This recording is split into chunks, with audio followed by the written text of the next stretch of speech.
Gonna do a ceramic sublimation shot glass tonight. This is the design already cut. On the back side, I've put one piece of tape on the side so that when I overlap it, that their ink won't go through. And then I've left a white pull tab, which I do on all of my drinkware, so that I can pull it tighter. So this is in the shape of this specific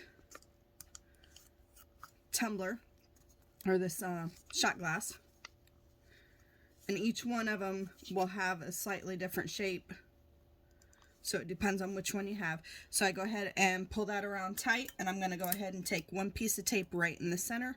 And this is the same thing I do with each of my tumblers. I start with the center, and that gets your paper so it is secure and it's not moving.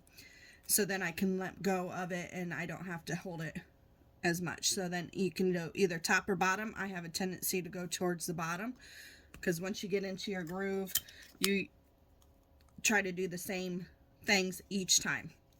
So now I have the top and bottom, so it is completely secure. I check and make sure that it is tight all the way around, which it is. I'm going to go ahead and put a longer piece of tape along this seam here so that it holds the paper there. And I'm going to go ahead, and you can see here, this is where the paper is underneath. This is what I call the underseam, because I left that white edge, and that is the most important part, because that is where the designs actually meet. So I'm going to go ahead and take this, and I'm going to put a piece of tape across that underseam. That's what I call that, is that underseam. And that is where you're going to get your ghosting and your white. What you consider ghosting is going to be where these two pieces paper meet instead of these two. But so this is the most important part here. So the other thing you can do with shot glasses, I do mine in the air fryer. Now you can also do them in the oven, or you also have shot glass attachments for mug presses, which I do have, but I prefer the air fryer personally. So you can do shrink wrap around it. You can do blue painter's tape, but the method I prefer is taking long pieces of yellow tape and just wrapping it around there, and I pull it tight as I can get, and I'm just going to go ahead and cover the whole glass. Just look at a little bit of the teeth from the tape dispenser on there. So I'm going to just go ahead and keep going around here.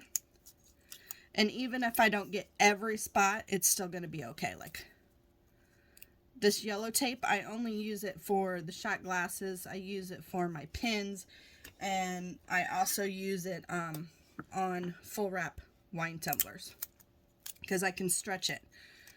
And that is the most important part for me, is the stretch of the tape, and that helps to get a secure fit to the paper, to the tumbler.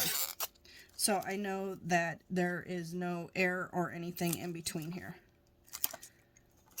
Now, like I said, you can use painter's tape, which works very well. I've done painter's tape. The only thing I didn't like about painter's tape is, first, I couldn't see through it, because you can see here I've got some gaps that I need to take my final scraper, and I will go over the top of that and I'll fix those little dents. And also, if it got, I'm going to go ahead and just fill in these real quick, just cover them. The other thing is, it got sticky if it touched the cup. You know, like if I have it on the edge, then it got a little sticky. So this just makes it easier. But I can see see through the tape, which for me seemed to work a little bit better.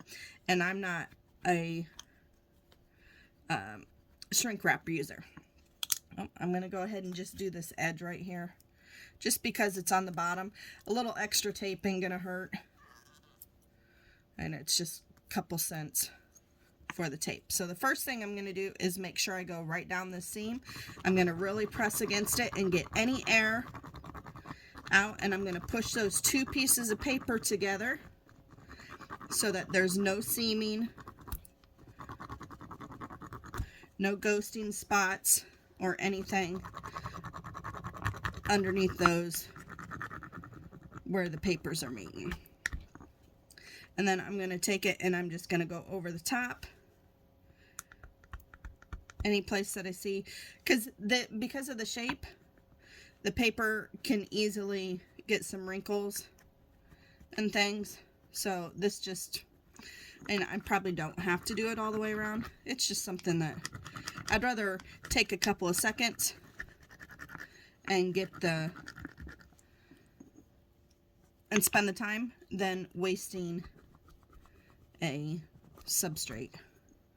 Okay, so now you can see here where the paper is curving. I've got marks here, and that is where the paper is not meeting the shot glass completely until I run it over with the vinyl scraper here, and then all of those pieces there are smoothed out and taken care of.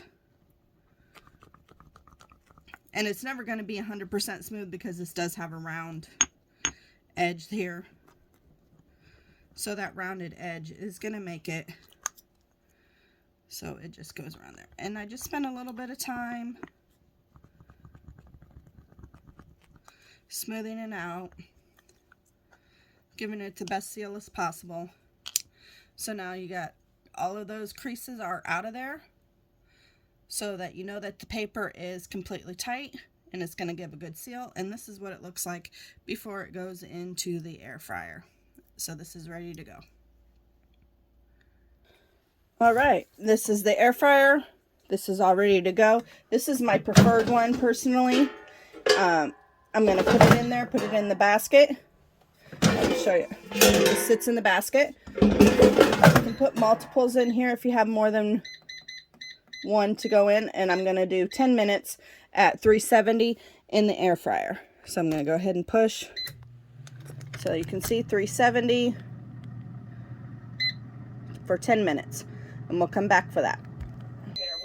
All right, it just got done. I'm going to put my heat glove on because it's going to be super hot. Pull that open. And this is what it looks like. You can see the design right through, so that's a good, should be a great press. And I'm going to go ahead and let it cool before I peel on any of my ceramics so that it gases.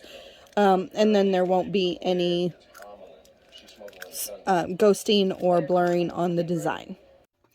It's cooled down enough, and I've started unwrapping it a little bit. Just keep pulling on the tape. Oh, the colors look great under there. The seam looks good. Just gotta get a little more tape here. Pull that together. There we go. And that is what it looks like. Here's the seam. So you can see where using the vinyl scraper to get all the air out on the underseam is going to be your most important part. And that is the top, where all of those edges would have been, and the bottom. So that is how I do ceramic full wrap sublimation shot glasses.